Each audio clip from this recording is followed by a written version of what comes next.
dapat talaga na pagtuunan ng pansin yung values education kasi useless yung pinag-aralan ng tao kapag wala siyang value. So, kailangan talaga yun. Tingin ko hindi na kailangan kasi parang inaaksaya lang natin yung pera at oras sa pagtuturo ng values education. Sa tingin ko matuturuan ko naman yung mga estudyante ko sa ibang paraan. At saka parang useless din naman yung pagtuturo sa kanila kung hindi naman sila natututo sa mga pinagtuturo mo.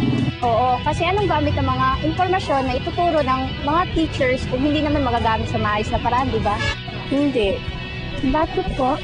Kasi kung isasali natin yan, mas marami naman tayong natutunan sa bahay galing sa ating mga magulang. Bakit dapat pa natin i-grade yan kung gusto nila tayo na magiging mabait? Dahil marami na tayong natutunan sa ating mga magulang sa bahay. Oo, talagang dapat dahil hindi sapat ang iyong mga kaalaman.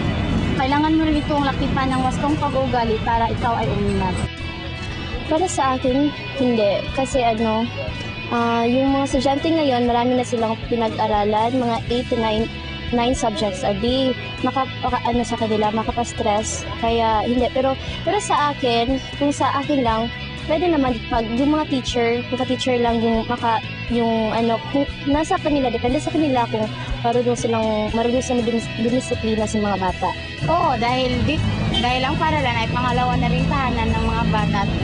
Dito sila nag-spend most of their time at kailangan nilang malaman ang mga pag-uugali. Sa akin, hindi.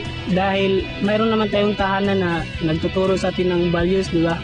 Tapos, kung mayroon pa tayong magkaroon ba yun ng curriculum sa ating paaralan na yung values, di ba? Mas mahihirapan tayo dahil hindi naman yung major sa ating subject, di ba?